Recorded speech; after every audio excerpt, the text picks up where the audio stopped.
Salut tout le monde, c'est Batlamantis. Donc là, c'est parti, je vous fais la fiche d'élevage de la Popas Purca Crassa. Mais enfin, elle est plus connue sous le nom de tout simplement Popas Purca. Donc voilà. Donc c'est une mante qui vit en Afrique. Donc elles ont besoin de chaleur. Donc là, je vous montre un mâle adulte. Donc voilà. Donc enfin voilà, donc c'est une menthe, vous pouvez l'élever à 22 degrés. Par contre, son développement sera très long. En revanche, si vous l'élevez à 28-30 degrés, ça marche aussi. Et c'est recommandé parce que là, elles vont se développer plus vite et seront plus actives. Donc voilà. Donc là, c'est un mâle. Donc je vais vous montrer une femelle. Donc la femelle qui est là. Donc voilà. Donc c'est une menthe qui fait de 6 à 8 cm. Donc les mâles vont de 6 à 7. Donc celui-là il fait 6 et celui-là 6 et demi. Donc là mes femelles, c'est des petites femelles, elles font 6 cm 5. Mais après elles ont pas c'est une espèce qui a tendance à quand même gagner quelques centimètres quand elles mangent, parce qu'en fait leur abdomen se dilate et grandit. Parce qu'en fait, il faut savoir que c'est les mâles. Alors, pour distinguer les mâles des femelles, alors c'est simple. Les mâles, ils ont des longues ailes au stade adulte et des longues antennes. Alors que les femelles ont des ailes beaucoup plus courtes. Et l'abdomen qui continue au fond et des petites antennes. Sinon, au niveau, quand elles sont au stade L4, L5, c'est aussi facile de les distinguer. Enfin, quand on sait la technique, parce que sinon, c'est vrai qu'elles ressemblent tous à des petits bouts de bois. Donc, en fait, il faut savoir que la femelle, elle a des excroissances au niveau de l'abdomen. Donc, 5 à 6 qui ressortent. Et les mâles, ils sont tout lisses, quoi. Et ils sont quand même plus fins que les femelles. Donc, voilà.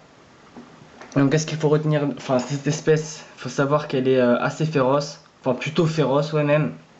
À une bonne température, donc faut faire attention au niveau de l'accouplement, parce que les femelles ont tendance à manger les mâles. Je vois ma dernière expérience que j'ai eue, parce que je l'ai élevé il y a 4-5 ans, donc je vois ma femelle avait mangé le mâle, quoi, alors qu'elle avait quand même bien mangé la veille. Donc c'est pour ça, faut se méfier. Sinon au niveau de l'hydrométrie, alors voilà, c'est une menthe super intéressante à ce niveau-là, parce qu'elle n'a pas besoin d'énormément d'humidité. Enfin, quand je vaporise, elles aiment pas ça. Faut savoir le fait qu'elles se nourrissent, en gros, elles vont servir de l'eau de la proie. Et du coup, ça va leur permettre de pas forcément boire. Je vois les miennes, je les vaporise une fois toutes les semaines, voire toutes les 2 semaines. Hein, ça pose vraiment, mais pas de problème. C'est vraiment une menthe qui aime pas l'humidité. Donc voilà. Et sinon, comme vous pouvez le voir, elle est super intéressante aussi au niveau du camouflage, quoi. C'est vraiment des branches. Donc là, ma femelle, elle a les ailes mal placées. Donc je vais vous montrer l'autre femelle, si elle veut bien venir. Qui est là. Donc on la voit là. Voilà, donc le camouflage parfait. Je vais vous la sortir, parce qu'elles ont aussi cette espèce, elle est aussi intéressante au niveau de la parade d'intimidation. Donc de ce côté-là, c'est... attendez, je vous coupe. Hop, donc je suis de retour, donc là on va voir la femelle de plus près. Donc voilà, donc ça ressemble vraiment à un bâton. Donc là quand elles mettent leurs pattes comme ça avant, en gros là c'est pour vraiment imiter le bout de bois, et là elles vont pas bouger. Par contre, si on les dérange, normalement elle va me faire une parade assez intéressante. Ah, madame veut pas. Ah si, voilà. Hop. Donc là je vais vous la montrer à la lumière. Donc voilà. Voilà, donc là c'est la parade d'intimidation. Donc souvent, c'est vrai que les miennes le font souvent, alors que je me souviens de mon ancienne femelle, elle me le faisait jamais. Donc voilà. Donc ça c'est assez impressionnant, parce que noir et rouge, elles sont superbes, quoi. Je les adore. Et puis après, cette espèce là, Si vous êtes vraiment passionné, que vous aimez, enfin, prenez-en parce que comment, elles sont super intéressantes au niveau du comportement. Donc certains vont pas les trouver forcément super jolies, mais enfin moi je les adore quoi. C'est vraiment, elles sont vraiment superbes. Donc voilà. Sinon la particularité aussi de cette espèce, c'est que comme vous pouvez le constater, elles ont des petites pattes proportionnellement au corps. Et pourtant ça va pas les, comment je veux dire, c'est ce qui les rend enfin super rapides quoi. Enfin, on pourrait dire qu'elles ont du mal à se déplacer, mais parmi les bouts de bois avec des petites pattes comme ça, enfin elles foncent quoi. Donc sinon au niveau de la maturité sexuelle, faut attendre, je vous conseille 3 semaines, 1 mois pour les femelles et 2 à 3 semaines pour les mâles. Par contre, une fois que ceux-ci sont aptes à l'accouplement, le mâle va se jeter sur la femelle sans hésiter. Donc voilà.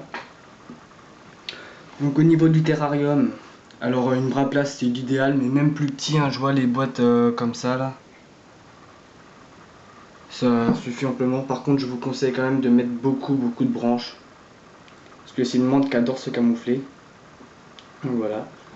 Donc là, moi, ce que je fais, c'est je leur ai fait un terrarium. Hop, je vous montre tout entier. Hop. Donc voilà, donc vous faites un terra comme ça avec des branches. C'est idéal. Donc voilà, parce qu'elles adorent se camoufler et puis elles sont super intéressantes à observer dans leur milieu. Au niveau des couleurs, alors vous pouvez avoir des spécimens noirs, même ou des marrons comme celle-ci. Vous pouvez même en avoir qui vont tirer vers le gris. Donc voilà. Sinon moi ce que je vais faire quand ma prochaine génération, si j'y arrive, je vais tenter les lichens.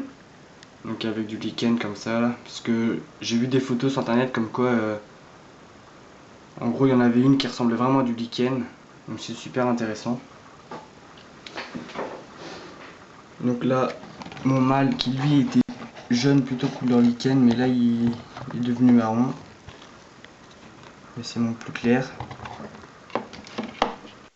Après les mâles, vous pouvez aussi en avoir des vraiment bruns comme celui-là. Voilà. Hop. Donc voilà, donc ce qu'il faut retenir, c'est une espèce super intéressante à élever. Enfin moi je vous la conseille. En plus elle est conseillée aux débutants, elle n'est pas dure, d'élevage. Donc voilà, et sinon ouais, attention à l'accouplement parce que les femelles sont relativement, enfin sont plutôt super féroces. Donc voilà, allez.